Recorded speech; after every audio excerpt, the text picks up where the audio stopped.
C'est pas un peu du bullshit un peu capitaliste? Soyons honnêtes, une entreprise comme ça fait pas de profit. C'est pas finalement un peu du greenwashing ou juste une excuse pour dire OK, finalement je suis sympa et je fais pas juste de la thune?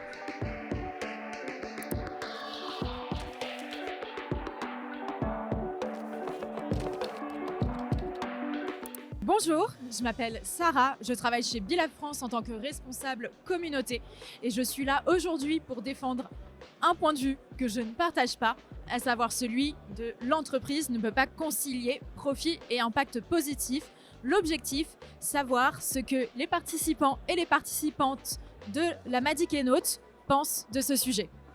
Est-ce que vous pensez réellement que l'entreprise peut concilier profit et impact positif? C'est pas un peu une utopie de concilier ces deux termes? Alors moi, mon objectif dans la vie, c'est démontrer l'inverse, c'est-à-dire qu'aujourd'hui, on a besoin de soutenir la planète, on a besoin de développer plus de fraternité, on a besoin de s'occuper des populations fragiles.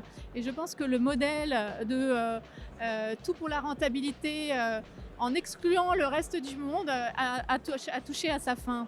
Alors j'ai rencontré des investisseurs qui disent même que c'est peut-être la fin d'une forme de capitalisme et qu'une nouvelle forme d'économie est tout à fait en train de se créer. Alors ceci dit, c'est pas pour autant que c'est simple. Il y a beaucoup d'entrepreneurs dits engagés pour un monde meilleur, mais qui se plantent parce qu'ils n'ont pas malheureusement les réflexes de l'économie traditionnelle.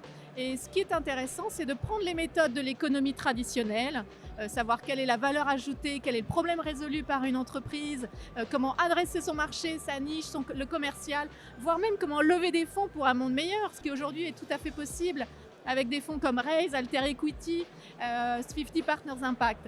Donc il faut prendre les méthodes de l'économie traditionnelle et voir comment les adresser pour avoir un monde meilleur et un impact positif.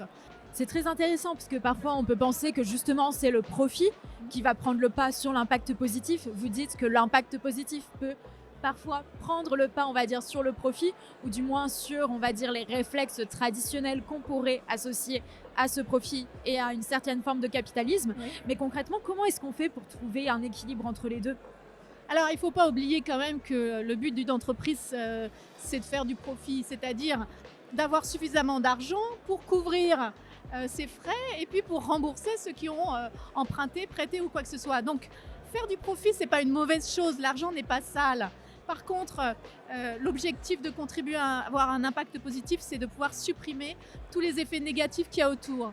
Supprimer la distorsion entre des populations les plus riches et les plus pauvres, supprimer l'écart dans l'accès à l'information, l'accès à la santé, et effectivement mieux s'occuper des êtres humains. Mais ça n'empêche pas que l'on peut faire du profit avec ce type de sujet-là. Moi, j'ai piloté une entreprise dans le domaine de l'enfance. On faisait du profit et on s'occupait des enfants. Et est-ce que cela devrait être l'objectif de toutes les entreprises, justement, de concilier profit et impact positif? Il y a plusieurs paramètres. Il faut regarder tout l'écosystème de l'entrepreneuriat. Vous avez les financeurs, de plus en plus de fonds à impact se créent. Vous avez les entrepreneurs, il faut les former aux bonnes pratiques de l'entreprise d'économie traditionnelle. Et vous avez tout l'écosystème des politiques qui, eux, bougeront si les Français se bougent. Voilà. Donc l'entreprise peut effectivement concilier profit et impact positif s'il y a un mouvement collectif. Exactement. C'est bien ça. Et en fait, vous savez, je ne sais pas si vous avez entendu parler du triangle de l'inaction, mais voilà. Donc l'idée, c'est que de toute façon, il faut bouger. Donc il faut lancer des initiatives. Mais attention, pour un entrepreneur qui veut se lancer, pour avoir un impact positif, il faut d'abord veiller à sa sécurité personnelle. Beaucoup d'entrepreneurs se lancent passionnés par un sujet, limite du militantisme. Et ils ont quand même besoin de se nourrir à la fin du mois. Donc c'est pour ça que la clé, c'est de former les entrepreneurs aux méthodes de l'économie. Et c'est comme ça qu'on va pouvoir débloquer l'énergie entrepreneuriale pour avoir un impact positif. Très bien. Bien, vous m'avez convaincu. Merci beaucoup. Merci.